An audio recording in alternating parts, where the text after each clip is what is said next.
Hello guys, स्वागत है आपका second episode matrix and determinant में। गेस करिए मैं आपको क्या समझाने वाला हूँ। तो मैं आपको समझाने वाला हूँ कि जो आपको डाउट हो रहे हैं, जो आपको प्रॉब्लम आ रही है इस टॉपिक में, वो सारे टॉपिक हम क्लियर करने वाले हैं। क्लियर? ये पहले आपको पता है, ठीक है। दोनों एपिसोड को मिला के हम एक आपको एक रिजल्टेंट एक कंक्लूजन बताते हैं, ठीक है, कि ओवरऑल पूरे सिस्टम में हमको क्या क्या करना पड़ता है। और जब भी हम इसको स्टडी करते हैं, इस टॉपिक को हम पढ़ते हैं, तो जो भी सिलेबस के अकॉर्डिंग आप देखोगे तो सबसे पहले हमें मैट्रिक्स स्टार्ट किया जाता है, उसके बाद बीच में टॉपिक आ जाते हैं डिटरमिनेंट के, उसके बाद फिर मैट्रिक्स का टॉपिक आ जाता है। तो स्वाभाविक है ना, बिल्कुल क्लियर बात है कि आई थिंक दोनों एक ही है, बोथ आर द सेम, या ये कह सकते हैं कि दोनों एक सिस्टम के पार्ट है। या अगर हम अलग अलग करते हैं तो मैट्रिक्स एक सिस्टम है, जैसा हमने पहले एपिसोड में आपको बताया था। सेकेंड, सो डिटरमिनेंट क्या है? Determinant is the scalar value of the matrices. Clear है? ठीक। तो जब हम किसी भी मैट्रिक्स का डिटरमिनेंट निकालते हैं तो स्वाभाविक है उसके भी अपने कुछ थ्योरीज होंगी, ठीक है, उसको हमको अलग पढ़ना है। प्लस उसके प्रॉब्लम किस कंडीशन में पूछे जाते हैं, कैसे पूछे जाते हैं, कैसे हमको सॉल्व करना होता है, ये भी हम आपको बताएंगे, ठीक है। फिर उसका आगे चल के जो थर्ड पार्ट में फिर से मैट्रिक्स की कनेक्टिविटी आती है, उसमें हम किस रूप में डिटरमिनेंट का यूज करते हैं, ठीक है। तो पहले तो हमने आपको बताया कि मैट्रिक्स क्या है, व्हाट इज द मैट्रिक्स, ठीक, और इसके टाइप्स क्या है, कौन कौन से ऑपरेशन परफॉर्म करता है, कैसे परफॉर्म करता है, वो सारी चीजें हमने आपको बताई है, ठीक है। तो आज हम आपको क्लियरिफाई करने वाले हैं, क्लियर करने वाले हैं कि डिटरमिनेंट क्या है, ये सिस्टम का एक पार्ट है या नहीं है, ठीक है। हमने आपको बताया मैट्रिक्स एक सिस्टम है जिसमें दो तरीके से डेटा को अरेंज किया जाता है या सिंबल्स को अरेंज किया जाता है, एक हॉरिजॉन्टल, दूसरा वर्टिकल। हॉरिजॉन्टल लाइन जो हमारे आंखों के डायरेक्शन का होता है वो होता है रो, बिकॉज आंखें रोती है, ठीक है, ये हमने आपको बताया। टीयर्स जो आंसू होते हैं जस्ट नीचे गिरते हैं, वो आपके कॉलम्स होते हैं, ठीक है, वो सारी चीजें हो चुकी हैं। सो हमने आपको बताया कि what is the determinant. So determinant is scalar value of matrix. Determinant is scalar value of the matrix, ठीक है। If A be the matrix, then its determinant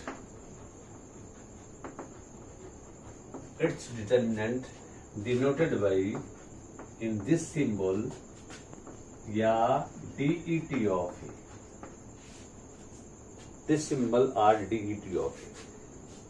तो जनरली ये तरीका अगर हम देखें कि ये सिंबल्स हमने कहीं और यूज किया है, अगर हम फंक्शन की बात करते हैं तो फंक्शन में इस सिंबल्स को हम कहते हैं मॉडुलस यानी मॉड, बट यहाँ पे हम इसको मॉड नहीं बोलेंगे। This is the symbol of determinant, ठीक है।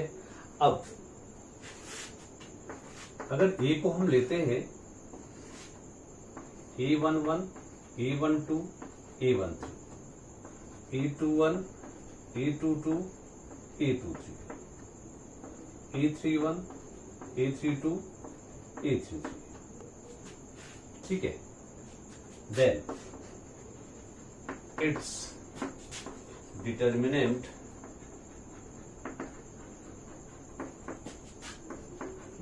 of A equal to, इसको हम एक सिंबल देते हैं, this is symbol of the determinant. अगर कैपिटल ए लिखा है दैट मीन्स मैट्रिक्स, और अगर डिटरमिनेंट ऑफ ए इस सिंबल से अगर डिनोट किया है या इसको हम इस तरह से लिखा हुआ है, इसका मतलब है सीधा सीधा हमने ऐसा लिखा है। सो A11, A12, A13, clear, A21, A22, A23, A31, A32 and A33। आप देख रहे हो सारी चीजें सेम है, ये रो पहली row, second row, third row, first column, second column, third column, ये भी रो कॉलम में है, ठीक। और इसमें जो हमने मार्क यूज किया है, जो रोटेशंस यूज किए हैं, तो डिटरमिनेंट के लिए हमने पैरेलल लाइन के बीच में डेटा को अरेंज किया है, और इसमें मैट्रिक्स के फॉर्म में हमने ऐसे डेटा अरेंज किया हुआ है। बिल्कुल क्लियर, कोई भी डाउट नहीं होना चाहिए। तो ये कहलाएगा डिटरमिनेंट, ये कहलाएगा मैट्रिक्स। तो हम दोनों अगर व्यूज को देखें, तो दोनों व्यूज को देखने पे आपको एक चीज तो क्लियर होगी कि दोनों अलग अलग तो है ही नहीं। ये मैट्रिक्स का एक पार्ट होता है, एक स्केलर वैल्यू होती है, एक न्यूमेरिक वैल्यू होती है, ठीक है। So this is also the part of the system matrix, ठीक है, बिकॉज हमने इसके डिटरमिनेंट को इस मार्क से हमने डिनोट किया है, ठीक है, और उसी नोटेशन में हमने डेटा को अरेंज किया है। और ये क्या है, ये डिटरमिनेंट वैल्यू है मैट्रिक्स की। तो बात क्लियर हो गई, ठीक है, कि ये एक सिस्टम है, सिस्टम का एक न्यूमेरिक यानी स्केलर वैल्यू होती है, ठीक है। अब इसकी अपनी अपनी थ्योरीज है, कैसे करेंगे, तो बेसिक इसका है क्या, वो मैं आपको थोड़ा सा क्लियर करता हूं।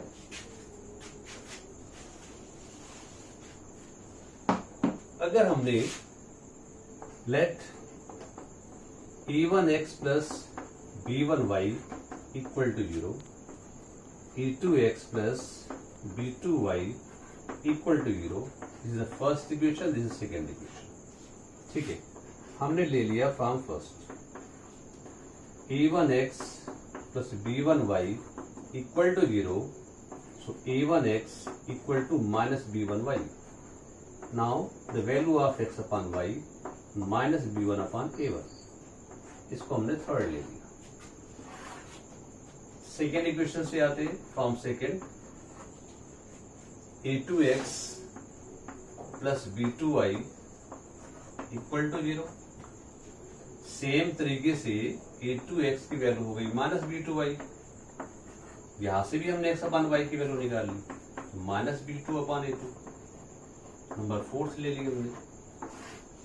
अब रिजल्टेंट देखते हैं, दोनों थर्ड और फोर्थ इक्वेशन आप देखो, x अपॉन y की वैल्यू है, x अपॉन y की वैल्यू है, तो हम दोनों को एक्सक्लूड करते हैं from third and fourth, minus b1 upon a1 equal to minus b2 upon a2, cancel out, cross multiply किया हमने, ठीक है, a1 b2 equal to a2 b1, और इसको हमने सब्ट्रैक्ट किया, ट्रांसफरिंग करी, तो a1 b2 minus a2 b1 equal to 0। This is the numeric value of the determinant, ठीक है। सो कैसे लिखेंगे, ये कैसे आया हो, ये वैल्यू आई है एक दो इक्वेशंस, लीनियर इक्वेशन ऑफ जिसके कांस्टेंट टर्म 0 है, ठीक है, a1x plus b1y, a2x plus b2y। तो हमने इसी वे में इसको अरेंज किया कोफिशिएंट को। तो ये कैसे मिल रहा है, ये जो मिल रहा है a1 into b2 minus a2 into b1, ठीक है। तो ये एक इस सिस्टम का एक न्यूमेरिक वैल्यू है, ठीक है। अगर हम यूं कहें कि ये किसी न किसी मैट्रिक्स का एक सिस्टम का पार्ट है, तो अगर हम वैल्यू लेते हैं कि अगर ए मैट्रिक्स को हम लिखते हैं ऐसे a1 b1 a2 b2, तो इसकी डिटरमिनेंट वैल्यू सेम तरीके से यही लिखी जाएगी।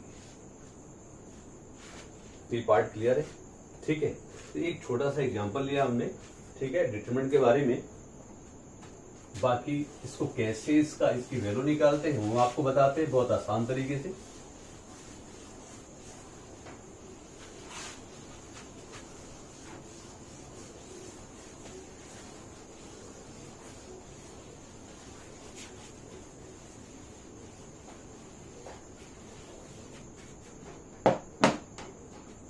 Now, if A equal to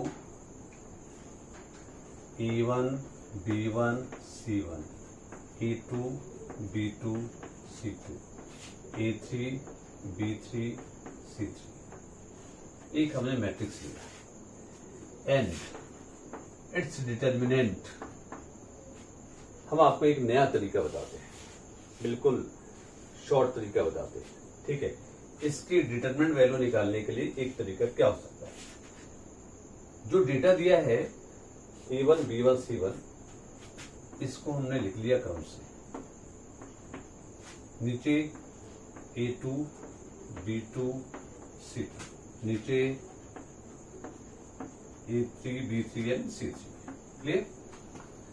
अब इन दो कॉलम्स को और ऐड कर दो, A1 B1 A2 B2 A3 B3, A1 B1 A2 B2 A3 B3।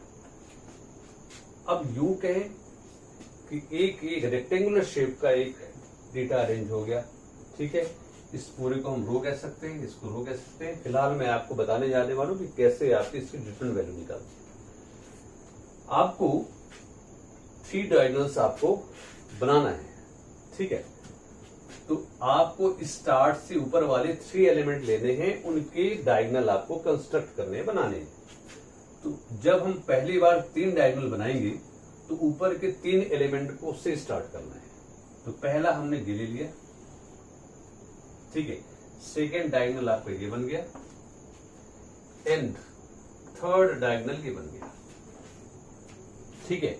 यही काम हमको यहां से करना है। तो आप देखो, फर्स्ट लिया, सेकेंड लिया, थर्ड लिया, यहां से फर्स्ट सेकेंड थर्ड, इस तरह से हम और बनाएंगे। तो आपको ये डायगोनल हो गए, ठीक है। फिर यहां से ये डायगोनल हो गए, फिर यहां से ये डायगोनल हो गया। शुरू से हमने 3 एलिमेंट लिए, 2 छोड़ दिए। जब हमने सेकेंड टाइम लिया तो हमने इधर से 3 लिए, 2 छोड़ दी, ठीक है।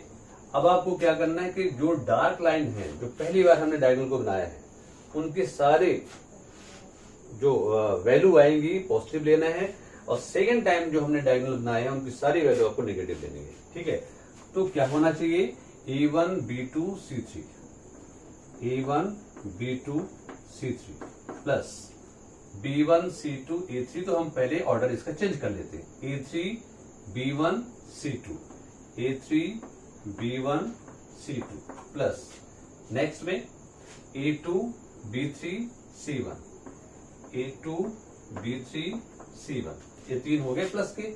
अब इधर से जितने भी एलिमेंट साथ में आ रहे हैं, डायगोनल में आ रहे हैं, सबको मल्टीप्लाई करके लिखना है, बट सारे के सारे टर्म आपके नेगेटिव होने चाहिए।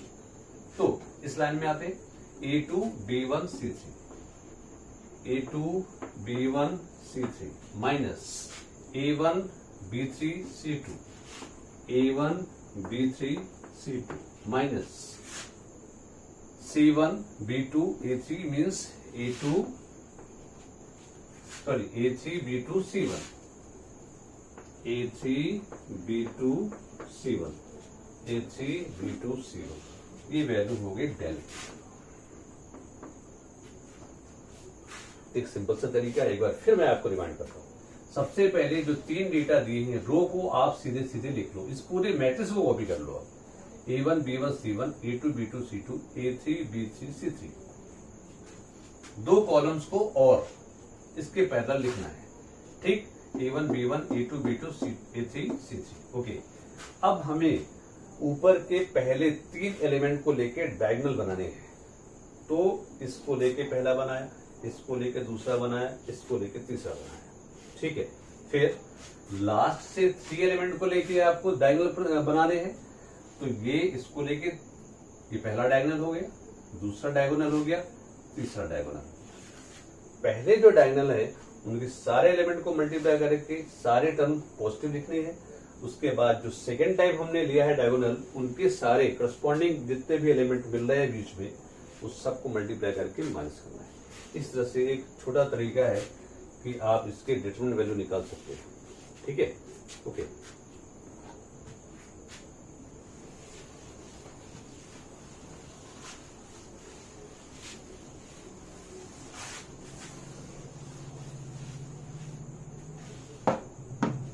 अब इनके कुछ प्रॉब्लम्स मैं आपको बिल्कुल क्लियर करता हूं, कहीं भी कोई क्वेश्चन घुमा के आ सकता है, बस आपको ध्यान रखना है कि कहाँ पे सिंबल्स किसका यूज किया जा रहा है।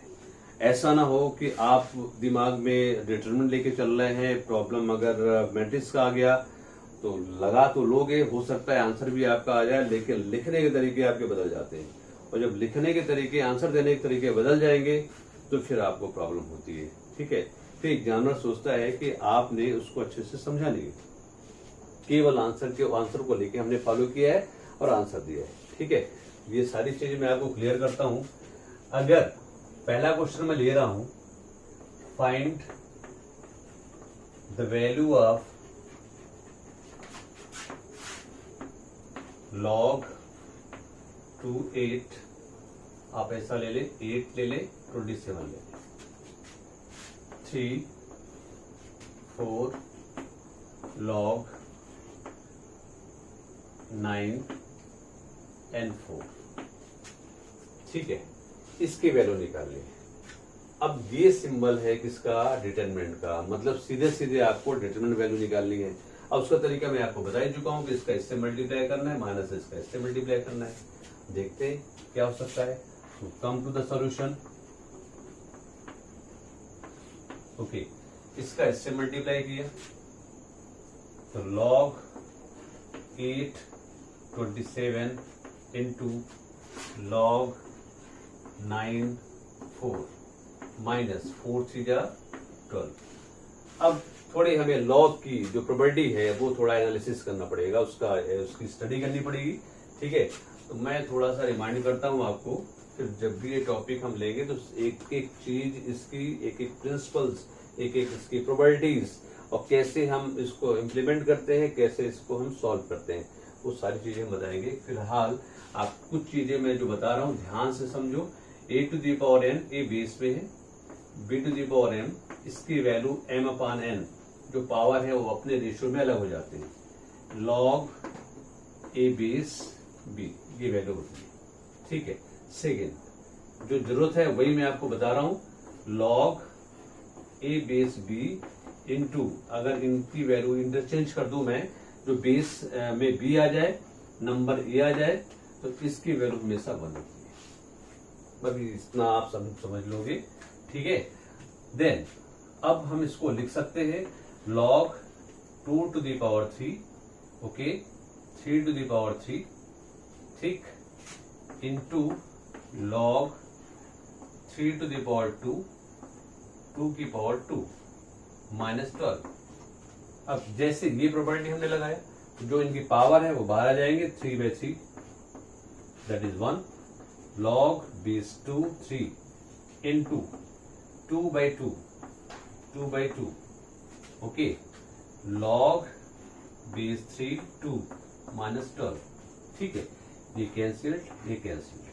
अब सेकंड प्रॉपर्टी लगा दिया जाए, जो बेस 2 है इसका नंबर 2 है, इसका नंबर 3 है, इसका बेस 3 है, इसकी वैल्यू 1 आ गई।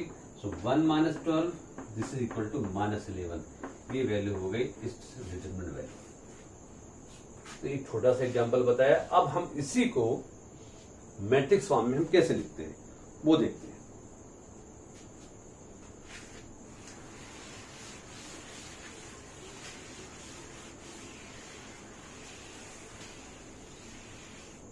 कहीं भी आपको डाउट नहीं होना है। If A equal to 4 3 2 7, okay, find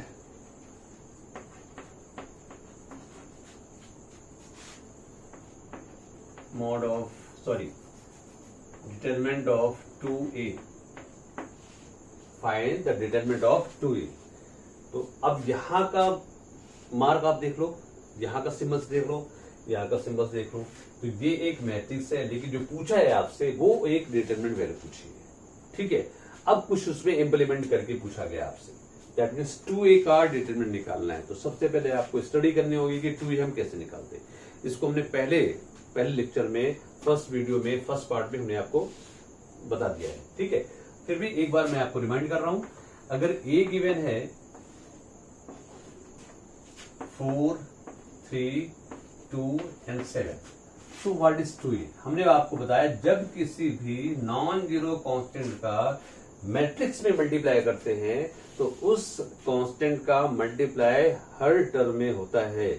ये रूल डिटरमिनेंट के लिए नहीं है, मैं फिर आपको ध्यान से बता रहा हूं, ध्यान से समझो।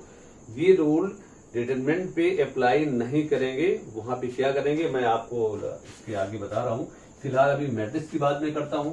इस सब में आपको 2 से मल्टीप्लाई कर देना है, तो 8 हो गया, 6 हो गया, 4 हो गया और 14 हो गया। ये वैल्यू हो गई किसकी? 2a की वैल्यू हो गई। ठीक है, 4 2 जा 8, 2 3 जा 6, 2 2 जा 4, 7 4 जा 14। Now the time to find out the its determinant. इसकी डिटरमिनेंट निकालने की वैल्यू कैसे निकालेंगे? बस तो फिर से हमने लिखा, ये मार्क किया 8 6 4 एंड 14।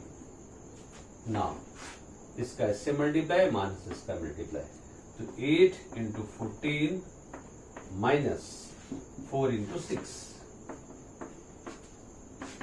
112, ठीक, एंड 24। क्लियर? अब कितना हुआ? 88। ठीक है, तो इस तरह से इसकी वैल्यू निकलती है। तो ये आपकी, अब ये हमने एक मैट्रिक्स को लेके प्रॉब्लम पूछी है। अब पूछा तो हमने डिटरमिनेंट ही पूछा है हमने आपसे, पर मैट्रिक्स को लेके हमने पूछा है। इसके पहले हमने सीधा सीधा आपको डिटरमिनेंट लिया है, उसके मैंने कैसे निकाली। दोनों बिल्कुल अलग अलग क्वेश्चंस है, लेकिन मोटिव सबका अलग अलग है, उस हिसाब से हम उसको तैयार करेंगे।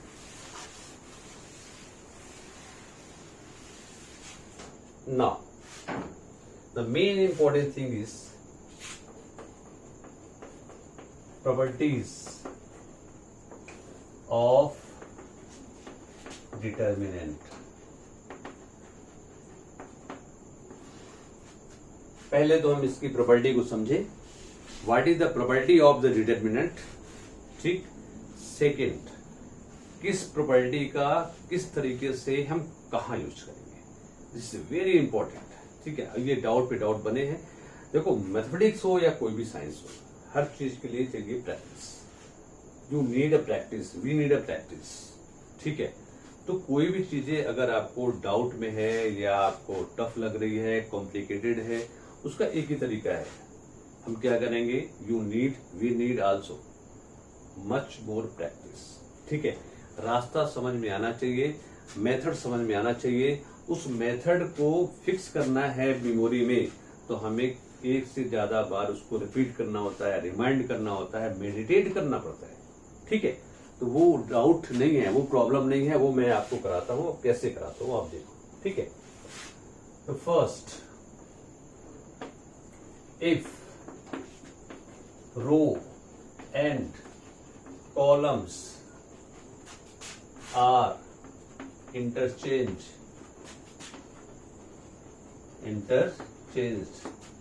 then its determinant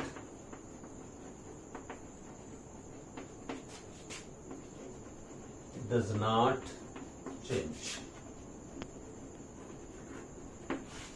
ठीक है, तो पहली प्रॉपर्टी है और सिंपल है कि अगर हम किसी भी डिटरमिनेंट के रो और कॉलम को आपस में चेंज कर दे तो उसकी डिटरमिनेंट वैल्यू चेंज नहीं होती है। ठीक है, सीधा सीधा है।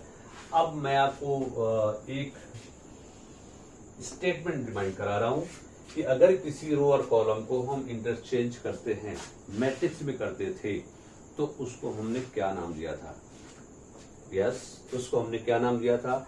मतलब किसी भी मैट्रिक्स में रो और कॉलम को आपस में हम इंटरचेंज करें तो उसको हम क्या बोलते हैं? उसको बोलते हैं ट्रांसपोज। क्या बोलते हैं? ट्रांसपोज। तो मैथमेटिकली मैं लिख रहा हूं कि किसी भी मैट्रिक्स का डिटरमिनेंट उसके ट्रांसपोज के डिटरमिनेंट के इक्वल होता है। ठीक है, एक एग्जांपल भी लेता हूं मैं आपको, आप देख लो। अगर ए हमने लिया है 2104, देन इसका ट्रांसपोज क्या होगा वो भी देख लें। तो ट्रांसपोज मतलब रो और कॉलम को हम बदल रहे हैं, चेंज कर रहे हैं। तो ये 2 हो गया, 1 हो गया, ओके, 0 हो गया, 4 हो गया। ठीक है, अब दोनों का डिटरमिनेंट निकाल कर देख लेते हैं। ओके, डिटरमिनेंट ऑफ ए 4 2 जा 8 माइनस 0 इज इक्वल टू 8। ठीक है, इसका अगर हम डिटरमिनेंट निकालें 4 2 जा 8 माइनस 0 इक्वल टू 8। क्लियर? तो किसी भी मैट्रिक्स हो या डिटरमिनेंट हो, उसके रो और कॉलम को इंटरचेंज करते हैं, उसमें कोई चेंज नहीं आता है। ठीक है, अब क्वेश्चन होगा कि सर ये प्रॉपर्टी है डिटरमिनेंट की, आप क्वेश्चन बता रहे हैं किसका? मैट्रिक्स का। तो मैं फिर आपको समझा रहा हूं कि डिटरमिनेंट कोई अलग टॉपिक नहीं है, डिटरमिनेंट इसी का एक पार्ट है। और जब हम इसका डिटरमिनेंट निकालेंगे तो भाई लिखेंगे तो हमें ऐसी ना, लिखना तो हमें वही है। तो ये प्रॉपर्टी किसकी हो गई? जो प्रॉपर्टी एक्चुअली इसको न्यूमेरिक तक पहुंचाने का काम कौन कर रहा है? डिटरमिनेंट कर रहा है। और तो जब तक हमें डिटरमिनेंट की प्रॉपर्टी नहीं पता होगी तो हमें इसकी न्यूमेरिक वैल्यू कैसे मिलेगी? सीधा सीधा क्वेश्चन है। ठीक है, सीधा सीधा कॉन्सेप्ट है। ओके, तो ये पहली प्रॉपर्टी आपकी हो गई। Okay,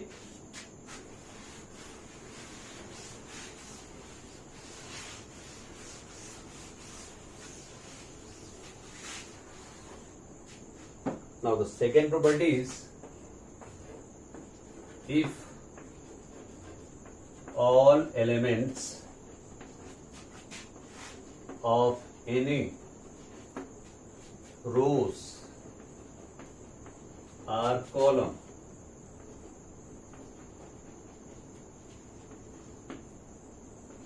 are 0, then its determinant is 0. Its determinant is 0. इसका मतलब है कि अगर किसी भी डिटरमिनेंट में किसी एक रो के सारे एलिमेंट को मैं 0 करता हूं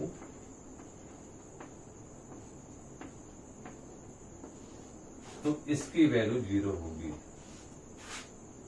इसकी वैल्यू 0 होगी। ठीक है, यहाँ हमने मार्क हमको लिखना है, this is the mark of the determinant. Okay, अगर कोई मैट्रिक्स दिया है, अगर इसी को मैं ऐसे लिखूं, कोई अगर मैट्रिक्स की मैं बात करूंगा तो मैट्रिक्स के नोटेशन में लिखूंगा एंड 0 0 4 8 1 एंड 3 2 2। ठीक है, 3 2 2। तो अब इसकी मैं अगर डिटरमिनेंट वैल्यू निकालूंगा तो फिर आप यहीं पे पहुंचेंगे। तो यही ये तरीका है लिखने का। और ये प्रॉपर्टी किसकी जा रही है? डिटरमिनेंट की जा रही है कि अगर किसी भी रो या कॉलम में अगर सारे एलिमेंट 0 हैं तो उसकी न्यूमेरिक वैल्यू 0 हो जाती है। ओके,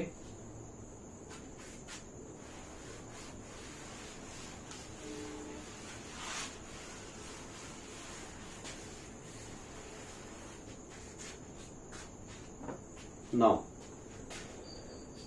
अभी तो हमने बात की कि रो और कॉलम को इंटरचेंज करने पे कोई चेंज नहीं होता है।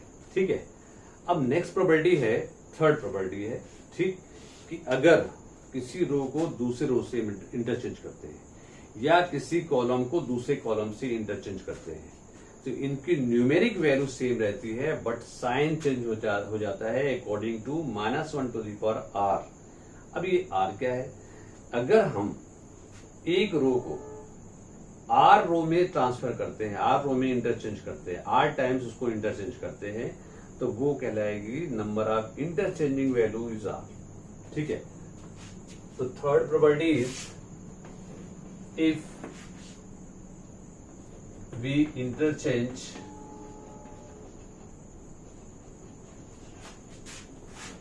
रो with another row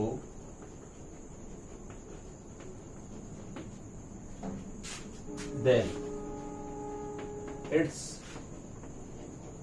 numeric value does not change। and same for column, same for column। ठीक है, मतलब अगर डेल की वैल्यू मैं ले रहा हूं A11, A12, A13, A21, A22, A23, A31, A32, A33, इसकी वैल्यू हमने डेल ली है। और अगर हमने इसको चेंज किया कि एक रो को दूसरे रो से हमने चेंज किया या एक कॉलम को दूसरे कॉलम से हमने चेंज किया, जैसा भी कर सकते हैं। तो इस रो को हमने चेंज किया तो A21, A22, A23 और यहां पे आ जाएगा A11, A12, A13, ये सेम रहेगा A31, A32, A33। क्लियर? तो इसकी वैल्यू अगर डेल आ रही है तो इसकी वैल्यू आएगी -3। क्लियर है फंडामेंटल की? ठीक है, हमने एक बार रो को चेंज किया है और अगर फिर से मैं इसको एक बार और चेंज करता हूं तो 2 बार चेंज हो जाएगा, 2 बार इंटरचेंजिंग हो जाएगी। तो 2 बार हो जाएगी तो -1 इंटू -1 आपका पॉजिटिव आंसर मिलना है। ठीक है, तो अगर मैं फिर से अगर वैल्यू निकालूं कि एक डिटरमिनेंट में फिर से लिखा है, ठीक है, अब इसको फिर से हमने इसको इंटरचेंज किया है तो A21 हो गया, A22 हो गया, A23 हो गया। ठीक है, फिर A31 हो गया, A32 हो गया, A33 हो गया और ये वैल्यू आ गई A11, A12, A13। आप देख रहे हो कि पहले फर्स्ट रो पहले ही अपनी पोजीशन पे था, सेकंड में हमने इसको दूसरी पोजीशन में लाके हमने बैठाया है, थर्ड में हमने तीसरी पोजीशन में, मतलब कितने बार उसने इंटरचेंज किया अपने आप को। ठीक है, तो यहाँ पे एक बार इंटरचेंज कर रहा है, यहाँ पे 2 बार इंटरचेंज कर रहा है। जब 2 बार इंटरचेंज करेगा तो इसकी वैल्यू फिर से पॉजिटिव आ जाएगी। ये है इस प्रॉपर्टी का मतलब सीधा सीधा। Okay,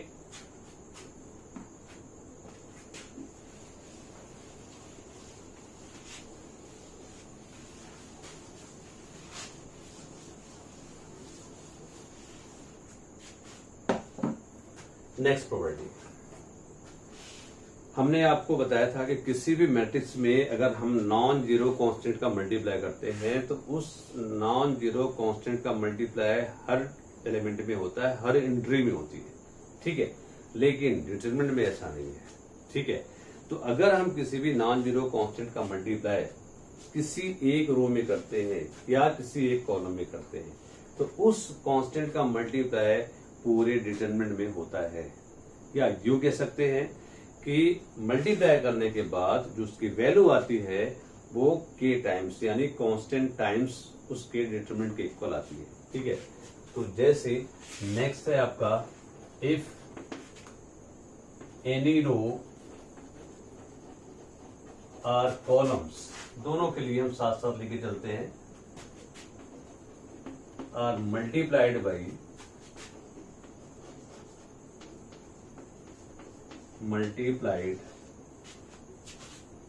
by non zero constant, then its determinant will be k times of its determinant।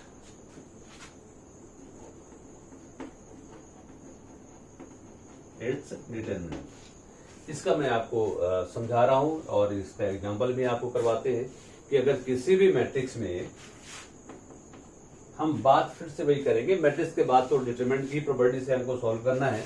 तो अगर मान लो कोई भी डिटरमिनेंट हुआ, ठीक है, सपोज दैट ये हमने लिया 1, 2, 3 और 1 हो गया। ठीक है, अब इसकी वैल्यू क्या आएगी, 1 -6 यानी -5 आ गया। ठीक है, ओके, इसमें हमने मल्टीप्लाई किया, इस एक रो में हम 2 से मल्टीप्लाई करते हैं। ठीक है, तो एक जो डिटरमिनेंट लिया हमने डेल डैश लिया। ठीक है, और मल्टीप्लाई की हमने कितने से, मल्टीप्लाई की हमने 2 से किया, तो 2 हो गया, ये 4 हो गया, ये 3 हो गया, ये 1 हो गया। ठीक है, किसी एक रो में करना है, किसी एक कॉलम में करना है। इसकी हमने एज्यूम किया है कि इसकी डिटरमिनेंट वैल्यू क्या है, डेल डैश है। ओके, जब डेल डैश है तो इसकी वैल्यू निकालते हैं, तो 2 1 2 -12 कितना हुआ, -10। ठीक है, अब इसको मैं अगर ऐसे लिखूं 2 into -5, so what is the -5?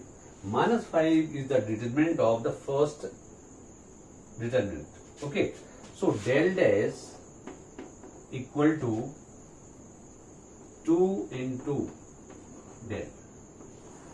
हमने आपको बताया था कि हमने एक रो में मल्टीप्लाई किया किसी भी नॉन जीरो कांस्टेंट का, उसका मल्टीप्लाई उतने ही टाइम्स हो जाता है पुराने डिटरमिनेंट का। ठीक है, तो पहले का जो डिटरमिनेंट वैल्यू आई है -5, और जब मल्टीप्लाई करने के बाद उसकी जो डिटरमिनेंट वैल्यू बन रही है -10 दैट मीन्स 2 into -5। सो ये रिजल्ट आपको मिल रहा है del dash equal to 2 into -10। ठीक है, और इसी को मैं अगर दूसरे तरीके से अगर बोलता हूं कि किसी भी रो में कोई भी अगर कांस्टेंट टर्म है, कोई भी कॉमन कांस्टेंट टर्म है, उसको आप पूरे डिटरमिनेंट से बाहर ले सकते हैं। तो बात एक ही हो गई, मतलब हमने घुमा के इसकी वैल्यू इसको बोल दिया है। ठीक है, अब जैसे ये है, इस रो में 2 कॉमन है, हम 2 पूरे डिटरमिनेंट से बाहर ले सकते हैं। ठीक है, एक एग्जांपल मैं आपको और बता रहा हूं, आप देखो कैसे। मान लो डेल की वैल्यू है 2 है, 4 है, 6 है और 9 है। ओके, अब हम इसको क्या कर सकते हैं, इससे 2 कॉमन है तो हमने 2 कॉमन ले लिया, इससे 3 कॉमन है तो हमने 3 कॉमन ले लिया। अब बचा क्या, यहाँ 1, यहाँ 2, 1 और 2, यहाँ पे 3 कॉमन लिया तो 2, यहाँ पे 3 कॉमन लिया तो 3 आ गया। ठीक है, 3 2 6। अब इसको, इसकी वैल्यू हमने निकाल ली, तो 3 -4 ये हो गया 6, तो 6 into 3 -4 यानी -1, तो -6 आंसर आएगा। ठीक है, और अगर हम सीधे सीधे हम बात करें तो 2 9 18 एंड 6 4 24, 18 में से 24 को माइनस करेंगे, -6 आ जाएगा। क्लियर है?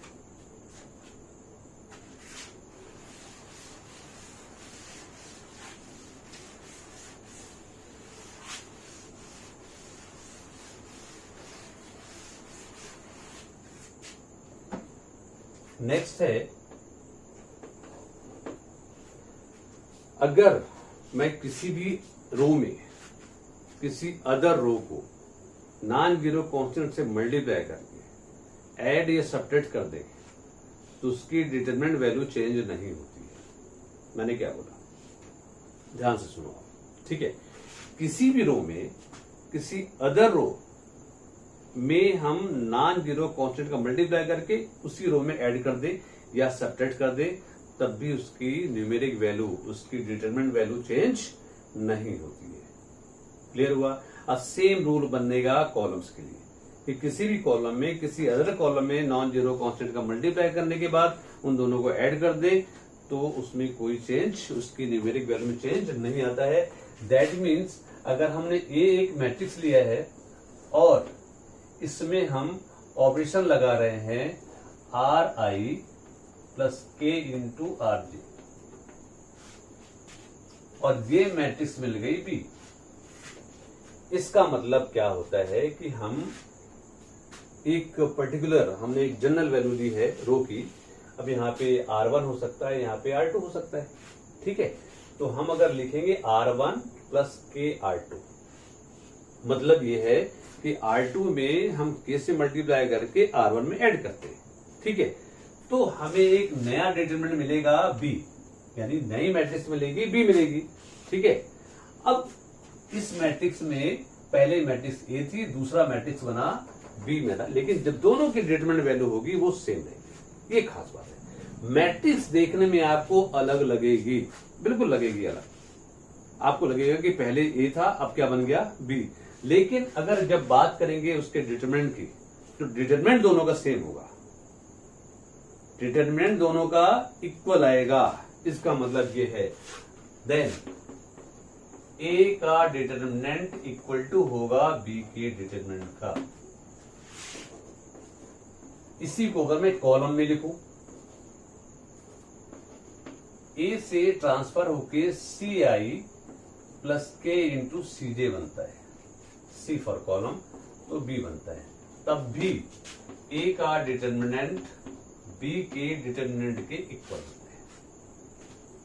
ठीक है, सेम इस प्रॉपर्टी का मतलब सीधा सीधा है, आपको क्लियर हो जाएगा। ठीक है, अब जैसे मैं इसका भी एग्जांपल बता देता हूं। बिल्कुल, अगर ए कोई मैट्रिक्स लिया हमने 1 2 1 और 3, ठीक है, हमने इस रो में 2 से मल्टीप्लाई करके इसमें ऐड कर दिया, तो हम क्या लिखेंगे, क्योंकि ये R1 है ये R2 है, तो आप थोड़ा ध्यान समझेंगे, पहली बार आप यूज कर रहे हो तो आपको थोड़ा सा प्रॉब्लम आएगी कि ये ऑपरेशन हम कैसे लिखते हैं। मैं आपको बिल्कुल क्लियर कर रहा हूं, ये है R1, ये है R2, ठीक है, तो R1 में हमें ऐड करना है, क्या ऐड करना है, इसमें 2 से मल्टीप्लाई करके R1 को ऐड करना है R2 में। तो R2 अगर आप चेंज R2 में चाहते हो तो R2 लिखोगे, टाइम्स 2 लगाओगे। अगर आप R1 में चेंज करना चाहते हो तो यहाँ R1 लिखोगे। क्लियर है, फिर बोल रहा हूं मैं आप, अगर R2 में चेंज करना चाहते हो तो यहाँ R2 टाइम्स 2 लिखोगे, और अगर R1 में चेंज करना चाहते हो तो R1 टाइम्स 2 लिखोगे। प्रोसेस वही होगा, पर चेंज कहां करना चाहते हो, चेंज होने के बाद उसको रखना कहां चाहते हो आप, ये इस प्रॉपर्टी का मतलब होता है। ठीक है, तो R2 times 2 R2 plus 2 into R1, मतलब इसका सीधा सीधा है कि हम R2 में ऐड करना है R1 को, लेकिन 2 से मल्टीप्लाई करने के बाद। ठीक है, तो यहां 2 से मल्टीप्लाई किया तो ये हो गया 2 2 1 2, और 2 में ऐड किया तो क्या बना, ये तो आप चेंज करोगे R2 में, इसलिए R1 को सीधे आपको कॉपी करना है। ठीक है, अब जो चेंज होगा R2 में होगा, तो क्या चेंज होगा, 2 प्लस 2 इंटू 1 यानी 4 होगा। ठीक है, और अगर आपको डाउट लग रहा है, नहीं समझ में आ रहा है, कॉम्प्लिकेशन हो रहा है, तो आपको क्या करना है, R2 लिखा है तो R2 लिखो, लिख दिया, प्लस लिखा है प्लस लिखो, 2 लिखा है 2 लिख दो, इन दोनों के बीच में मल्टीप्लाई मल्टीप्लाई लगा दो, R1 में 1 लिखो, ऐड करके देख लो 4 आ गया। सेम तरीके में ये आगे देखो, 3 लिखा है 3 लिखो, प्लस लिखा है प्लस लिखो, 2 लिखा है 2 लिखो, R1 का पार्ट क्या है 1, तो 3 और 2 5 हो गया। ठीक है, ये एक लिखने का तरीका है। अब हम निकाल के देखते हैं कि ये प्रॉपर्टी हम अप्लाई हो पा रही है इसमें कि नहीं हो पा रही है। ठीक है, तो हम बात करते हैं इसके डिटरमिनेंट की। So what is the determinant value of E? ठीक है, तो 3 1 3 माइनस 2, 3 माइनस 2 दैट इज 1, ये भी बनाना चाहिए, करके देखते हैं। 1 into 5 minus 4 into 1 4, this equal to 1, हो गए दोनों इक्वल।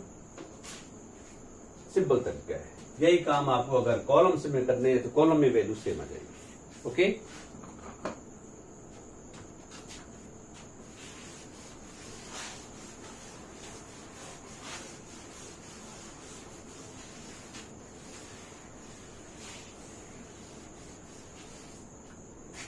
नेक्स्ट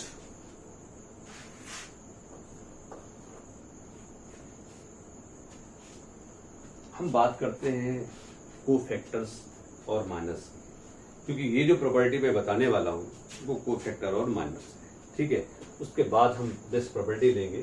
तो सबसे हम बात करते हैं पहले minors, what is the minor. ठीक है, और मैं यहाँ पे डिटरमिनेंट लिखता हूं, यानी मैट्रिक्स का पार्ट है, ठीक है, डिटरमिनेंट लिख देता हूं, कोई दिक्कत नहीं। Del equal to A11 A12 A13 A21 A22 A23 A31 A32 A33, ठीक है। तो व्हाट इज माइनर, ठीक है। आप देखो हाउ मेनी एलिमेंट्स आर, यानी इसकी एंट्रीज कितनी है। अब हम उसके लिए हम वही नंबर ऑफ रोज 3 हो गए, नंबर ऑफ कॉलम 3 हो गए। एक और खास बात मैं बता दूं, मैट्रिक्स रेक्टेंगुलर स्क्वायर दोनों में से कुछ भी हो सकता है, पर डिटर्मिनेंट हमेशा स्क्वायर होगा, डिटर्मिनेंट हमेशा स्क्वायर होगा, ये चीज ध्यान रखोगे आप, ठीक है। अगर कोई भी रेक्टेंगुलर मैट्रिक्स है, ठीक है, तो उसका डिटरमिनेंट वैल्यू फाइंड नहीं हो सकती है, ठीक है। तो उसके लिए फिर आगे की थ्योरीज है कि बाकी चीजें रैंक का यूज करते हुए कैसे निकालेंगे, वो अपन बाद में, अभी वो डिस्कस का पॉइंट नहीं है, ठीक है। तो ये अगर हमने एक डिटरमिनेंट वैल्यू ली है, तो व्हाट इज माइनर, तो अगर इसमें 3 रो 3 कॉलम है तो देयर आर 9 एंट्रीज, 9 एलिमेंट्स हो गए, ठीक है। सो इसके 9 माइनस बनेंगे। तो माइनस क्या है, किसी एक रो और कॉलम को हम छोड़ दें, डिलीट कर दें।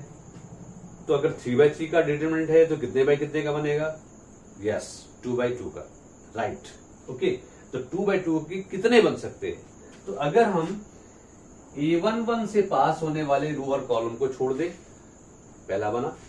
A12 से पास होने वाले रो और कॉलम को छोड़ दें, दूसरा बना। A13 से पास होने वाले रो और कॉलम को छोड़ दें, तीसरा बन गया। सेम वे में A21 से पास होने वाले रो और कॉलम को हटा दिया जाए, A22 से पास होने वाले रो और कॉलम को हटा दिया जाए, A23 से पास होने वाले रो और कॉलम को हटा दिया जाए। अब ये है कि मैं जो बोल रहा हूं कि पास होने वाला ये क्या है, ये अभी भी समझ नहीं आ रहा होगा, मैं बता रहा हूं। अब आप बताओ कि A11 से पास होने वाले रो और कॉलम, तो एक रो ये हो गया, एक कॉलम ये हो गया, इसको छोड़ दिया जाए, ठीक है। या दूसरे तरीके से कह सकते हैं कि जिसका माइनर निकालना है उसमें आप प्लस का साइन बना लो, ठीक है। अब देखो वही बात मैं बोल रहा हूं, प्लस का साइन बनाया तो ये रो बना, ये कॉलम बना, तो रो और कॉलम को छोड़ दो, बन गया 2/2 का, ठीक है। So living the row and column,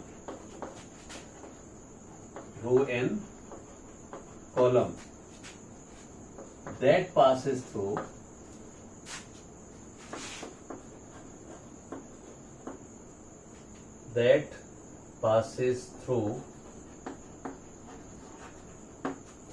the element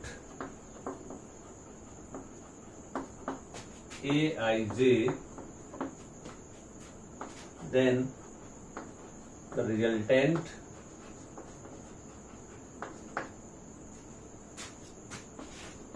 determinant is called minor of corresponding element, corresponding elements AI, ठीक है। denoted by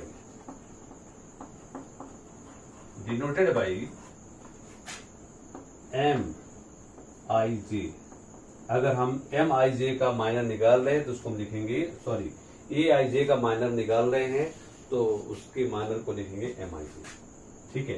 तो इसका हम एक प्रैक्टिकल करके बताते हैं कि इसका माइनर हम कैसे लिखेंगे, ठीक है। बिल्कुल क्लियर समझो आप, सारे एलिमेंट का मैं निकाल के बता रहा हूं।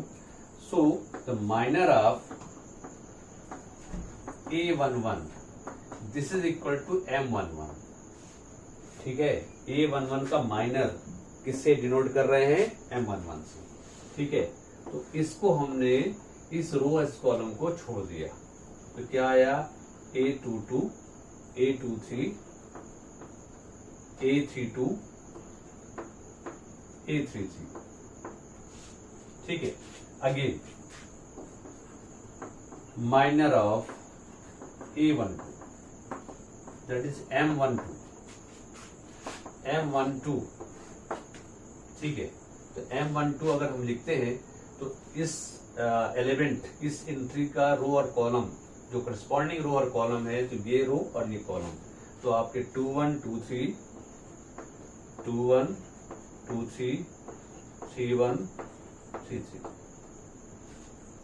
ठीक है, इस कॉलम इस रो को छोड़ दिया, ये बन गया। ठीक है, नेक्स्ट द माइनर ऑफ, एक हम बीच का निकाल के बताते हैं, minor of A22 this is equal to M22। ये इससे पास होने वाली कॉलम सेकेंड कॉलम हो गया, इससे पास होने वाला रो सेकेंड रो हो गया। तो सेकेंड रो को छोड़ दे, सेकेंड कॉलम को छोड़ दे। अब क्या बच रहा हमारे पास, सेकेंड रो ये छोड़ दिया, second column 1 1 1 3 A11 A13 A11 A13 A31 A33। ठीक है, क्लियर। तो ये हो गया माइनस, ये हो गया माइनस। ठीक है, अब कोफैक्टर क्या है, इसी में मैं आपको बताता हूं। बिल्कुल दोनों चीजें सेम है, थोड़ा सा डिफरेंस है। इन सारे माइनर्स, अब ये तो मैं पहले बता चुका हूं आपको कि इनकी न्यूमेरिक वैल्यू हम कैसे निकालते हैं।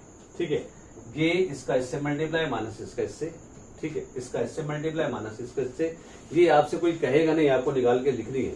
ठीक है, कि आप निकालो, आप डिटरमिनेंट निकालने का मतलब न्यूमेरिक वैल्यू निकाल रहे हो। ये स्ट्रक्चर लिखा हुआ है, लेकिन है कितना, इसका इससे मल्टीप्लाई माइनस इसका इससे करेंगे। ठीक है, तो ये सारे माइनस की वैल्यू ऑर्डर वाइज अगर लिख दे तो वो बन जाते हैं कोफैक्टर्स। क्या बन जाते हैं, कोफैक्टर्स। इन सारे माइनस की वैल्यू ऑर्डर वाइज लिख दूं तो ये बन जाएंगे क्या, कोफैक्टर्स। ठीक है, तो एक लाइन में मैं डिफाइन करता हूं कि कोफैक्टर क्या है। कोफैक्टर क्या है, अगर किसी भी माइनर को, अगर किसी भी एलिमेंट ए आई जे के माइनर को हम minus one to the power I plus J से मल्टीप्लाई कर दें, if any minor is multiply by I to the power I plus J, sorry minus one to the power I plus J, then that is called the cofactor of the minor of A I J. ठीक है, मैं उसको बता रहा हूं अभी।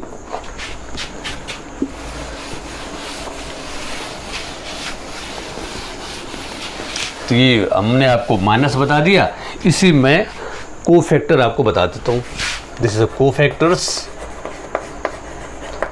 Cofactor के लिए सी हम यूज करेंगे, सी फॉर कोफैक्टर। ठीक है, if the minor of A I J is multiplied by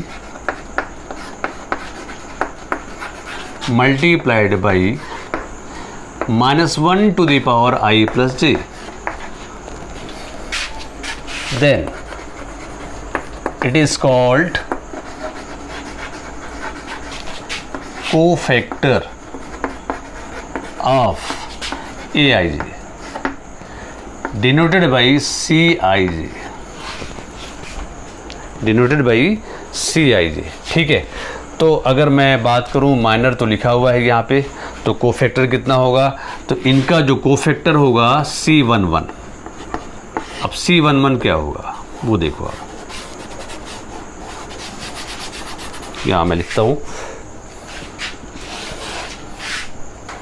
ठीक है, C11 equal to minus one to the power 1 + 1, और ये माइनर, या हम सीधे सीधे लिख दें M11। ठीक है, M11 मैं निकाल चुका हूं, तो C11 की वैल्यू हो गई minus one to the power 1 + 1 M11। अब अगर ये इनको ऐड करने पे दो ही चीज़ें आ सकती है, तो ऑड या इवन। तो अगर इनको ऐड करने पे ऑड आता है तो रिजल्ट आपको माइनस में आना चाहिए। ठीक, और अगर इनका एडिशन इवन नंबर मिलता है तो प्लस आना चाहिए। ठीक है, फिलहाल -1 की पावर 2 है तो आपको प्लस मिलेगा, तो ये प्लस M1 आ जाएगा। अभी अलग बात है कि M11 की वैल्यू पहले से ही निगेटिव है तो आंसर निगेटिव आएगा। ठीक है, वो अपन देख लेंगे वहाँ पे। यहाँ पे भी अगर हम C12 की बात करूँ, मैं C12 की बात, C12 का मतलब -1 की पावर 1 + 2। ठीक है, M12। ठीक है, यानी -1 की पावर क्या मिला, 3 मिला, इसलिए वैल्यू क्या हो गई, M12 हो गई। ठीक है, यहाँ पे मैं एक बार और देख लेता हूँ। ठीक है, C 2 इक्वल टू -1 की पावर 2 + 2 m22। ठीक है, तो एक चीज़ मैं आपको और बता दूं, ले एक आपको हमने जनरल फॉर्म बना दिया। अब ये बस ऐसे ही देखते करते बिल्कुल आप बना सकते हो, इट्स वेरी इजी। सी आई जे की वैल्यू -1 की पावर i + j mij, ये आपको हमने फार्मूला बना दिया। mij क्या है? aij का माइनर, cij क्या है? aij का कोफैक्टर। फिर मैं बोल रहा हूँ, mij क्या है? aij का माइनर, और ये टोटल वैल्यू जो cij के इक्वल है, this is the value of cofactor of aij। ठीक है, तो ये कोफैक्टर और माइनर के बारे में मैंने इसलिए बताया क्योंकि अगली प्रॉपर्टी उसी पे बेस्ड है। ठीक है,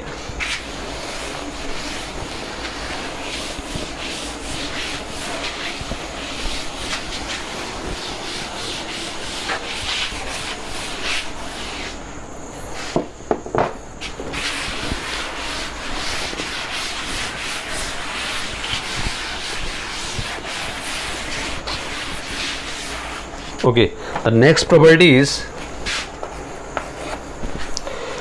किसी डिटरमिनेंट में अगर हम रो के एलिमेंट को उसके करस्पॉन्डिंग कोफैक्टर से मल्टीप्लाई कर दें और ऐड कर दें, तो वही वैल्यू आएगी जो डिटरमिनेंट की वैल्यू है।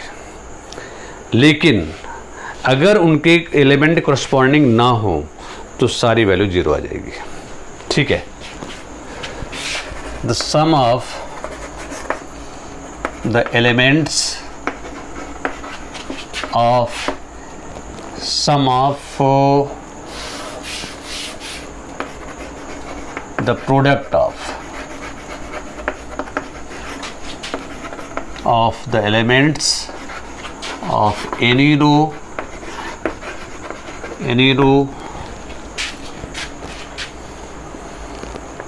and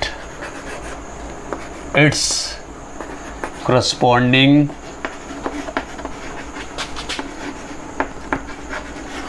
cofactors is equal to its determinant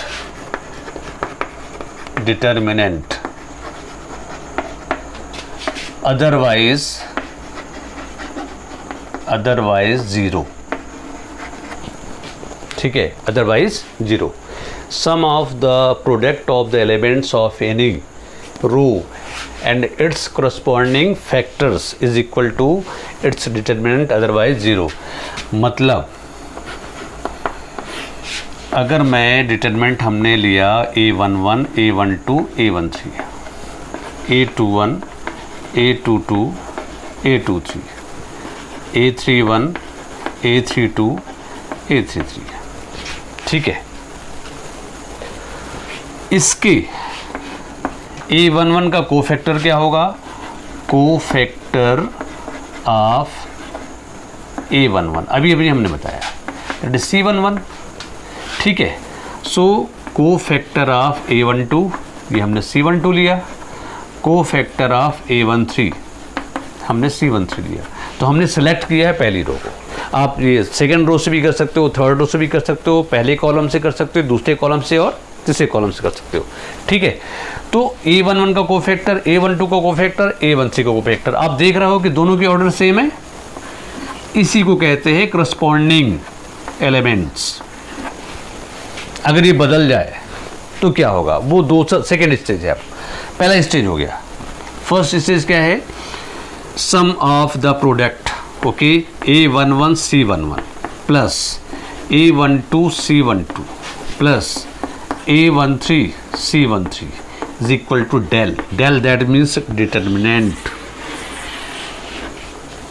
ठीक है, अदरवाइज 0 मीन्स अगर मैं करता हूं a11 c12, okay, a12 c22, a13 c33, इसकी वैल्यू 0 आएगी। ठीक है, या मैं कुछ और करता हूँ a12 C11 प्लस A13 12 हो गया, A13 A11 ले लेते हैं, और ये यहाँ पे A22 आपका हो जाएगा, ठीक है, A11 इंटू C12 वो ले लिया हमने, C21, ठीक है, और A12 into C22 plus A13 into C23, इसकी वैल्यू भी 0 आएगी। इसका मतलब है कि जो एलिमेंट लिया है हमने उसी का करस्पॉन्डिंग कोफैक्टर के प्रोडक्ट का सम जब करेंगे तब वैल्यू डिटरमिनेंट आएगी, अदरवाइज सारी वैल्यू 0 हो जाएगी। ठीक है, तो ये एक मेन इंपॉर्टेंट फैक्टर्स है, वो अपन देख लेंगे।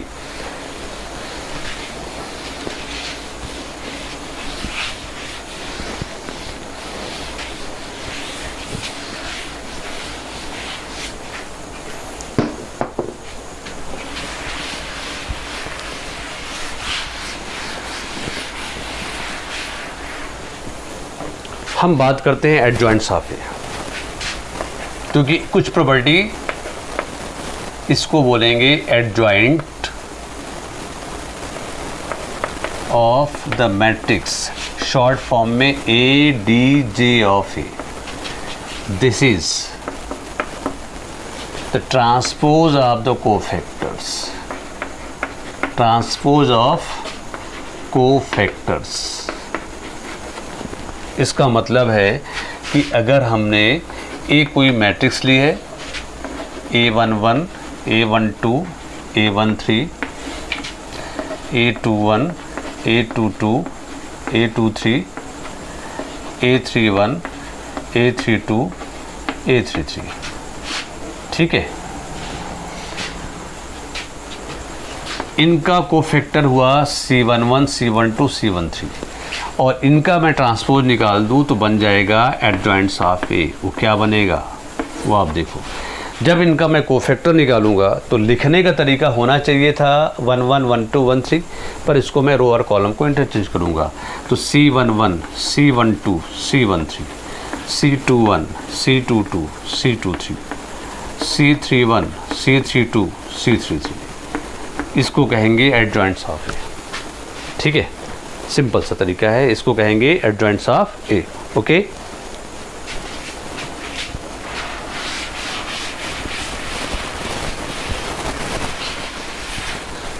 सो अगर किसी भी ट्रांसपोज का डिटरमिनेंट, ये हमने पहले लिखा दिया है, इसको लिखाने की जरूरत नहीं है। ओके, किसी भी एडजॉइंट्स ऑफ ए का डिटरमिनेंट, किसी भी एडजॉइंट्स ऑफ ए का डिटरमिनेंट ए के डिटरमिनेंट की पावर n-1 होता है। ठीक है, ए के पावर का n-1 होता है, और एडजॉइंट्स ऑफ ए, एडजॉइंट्स ऑफ ए मतलब ए का एडजॉइंट्स, उसका एडजॉइंट्स, उसका जो डिटरमिनेंट वैल्यू होती है ए की डिटरमिनेंट की पावर n-1 का होल स्क्वायर। ठीक है, एंड अगर मैं बात करूं एडजॉइंट्स ऑफ ए की, तो इसका जो डिटरमिनेंट होगा n-2 होगा इंटू ए हो जाएगा। तो एक प्रॉपर्टी, ये प्रॉपर्टी, ये प्रॉपर्टी। ठीक है, क्लियर हुआ। अब एक लास्ट प्रॉपर्टी है, वो हम आपको बताते हैं। कोई भी अगर डिटरमिनेंट के कॉलम्स, वैसे रो भी है तो रो को अपन कॉलम में बदल सकते हैं, तो अगर एडिशन में या सब्ट्रैक्शन में है तो उसी फॉर्मेट में अलग अलग डिटरमिनेंट में वो सेपरेट हो जाता है। ठीक है, if the column of the determinant are in addition are in the term of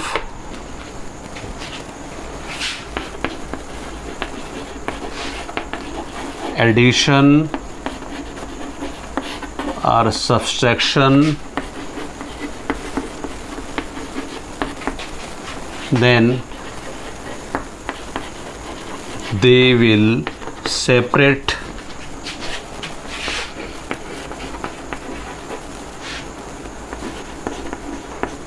as determinant. इसका मैं एग्जांपल लेता हूँ आपका, ठीक है। सो जस्ट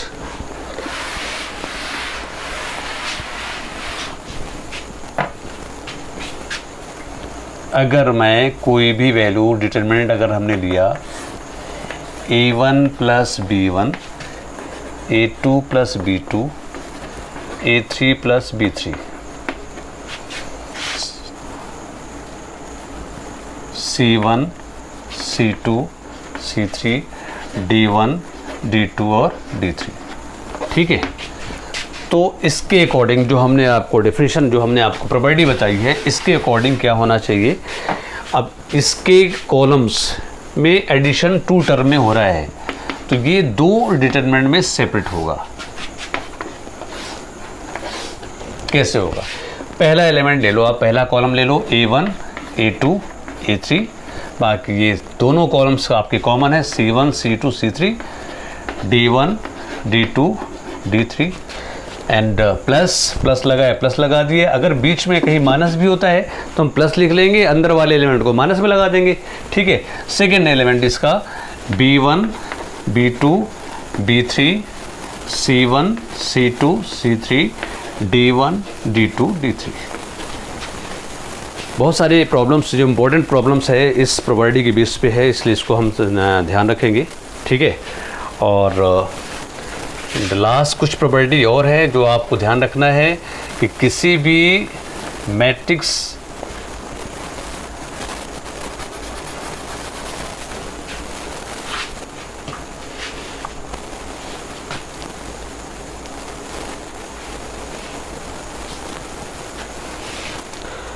इसके अलावा कुछ जो छोटी छोटी प्रॉपर्टी है, अगर जैसे मैं बात करूं कि अगर ए कोई मैट्रिक्स है, ए बी द मैट्रिक्स, छोटा है बट बहुत इंपॉर्टेंट है, ए बी द मैट्रिक्स, ठीक है। और ए इंटू ए, अब हमने स्मॉल ए का मल्टीप्लाई मैट्रिक्स में किया है। जब मैं इसके डिटरमिनेंट की बात करूंगा, ठीक है, इसके डिटरमिनेंट की बात करूंगा मैं, तो ए की पावर n आएगा एंड डिटरमिनेंट ऑफ ए आ जाएगा। What is n? n be the order of square matrix, n be the order of square matrix। जैसे अगर 3/3 का मैट्रिक्स है तो a की पावर 3 आ जाएगा, a की पावर 3 आ जाएगा, ठीक है। a की पावर 3 का मतलब 3 या आपके 3 बार हर एलिमेंट में वो मल्टीप्लाई हुआ है, तो 3 3 3 3 + 3 6 6 और 3 9, ओके। तो ये सारी प्रॉपर्टीज़ हो गई, ठीक है। हमने एग्जाम्पल्स भी आपको बता दिया है। अब इन प्रॉपर्टी का यूज कैसे करके हम प्रॉब्लम करेंगे, ठीक है। एक हमारा नेक्स्ट इसका वीडियो इसी से टॉपिक में ज़रूर होगा, जिसमें हम आपको बताएंगे कि हम किसी भी साइमल्टेनियस इक्वेशन का सलूशन मैट्रिक्स के रूप में कैसे करते हैं, ठीक है। दूसरा, जब आपने पहला टॉपिक पढ़ा होगा मैट्रिक्स का, उसमें आपने वैल्यू निकाली होगी to find out the inverse matrix by using the elementary transformation, ठीक है। जब मैं लास्ट करूंगा इस टॉपिक को, मैट्रिक्स से ही लास्ट होगा, लेकिन वहाँ पे एक क्वेश्चन मिलेगा आपको, to find out the inverse of the matrix by using the cofactors. तो इसका मतलब क्लियर हुआ कि इन्वर्स आपको 2 बार निकालना है। पहली बार निकालना है एलिमेंट्री ट्रांसफॉर्मेशन के द्वारा, सेकेंड टाइम्स आपको निकालना है through transpose and through adjoints of A, या फिर थ्रू कह सकते हैं क्या, कोफैक्टर्स, ठीक है। फिर मैट्रिक्स में आपके आईआईटी में, जेई में मैट्रिक्स से, इस टॉपिक से, मैट्रिक्स और डिटरमिनेंट से कैसे क्वेश्चन आते हैं, ठीक है। अब पहले तो 1 मार्क्स के जो क्वेश्चन होते थे, ऑप्शनल क्वेश्चन होते थे, वो पहले पूछे जाते थे, तो वो पढ़ना आसान होता था। लेकिन अब जो भी ट्रेंड आपका चल रहा है, तो कोई भी जब भी पेपर करने के लिए हम अगर बैठते हैं, तो आप देखते हो कि एक टॉपिक से हमारा काम नहीं चलता है। अब इस मैट्रिक्स को या इस डिटरमिनेंट को मैं कैलकुलस में ले जाके यूज करूँगा, ठीक है, या किसी भी थ्योरी में, किसी अदर टॉपिक में यूज करूँगा, ये आज का ट्रेंड होता है, ठीक है। तो इस मैट्रिक्स और डिटरमिनेंट का यूज हम कैसे करेंगे किसी भी जेई की प्रॉब्लम में, वो एक नेक्स्ट लास्ट एपिसोड हमारा बनने वाला है, ठीक है। उसके लिए बिल्कुल आप इसको देखें और सब्सक्राइब ज़रूर कर लें, क्योंकि कोई भी हमारा वीडियो है आपको अपडेट आप होते रहेंगे। अपडेट अगर होंगे तो नया हमारा टॉपिक, और नेक्स्ट जो लास्ट टॉपिक होगा वो टोटल हमारा आईआईटी जेई में अब तक किस टाइप के प्रॉब्लम पूछे गए हैं और कैसे प्रॉब्लम और हो सकते हैं, आने वाले हैं, वो मैं आपको बताता हूँ। Okay, thank you for watching.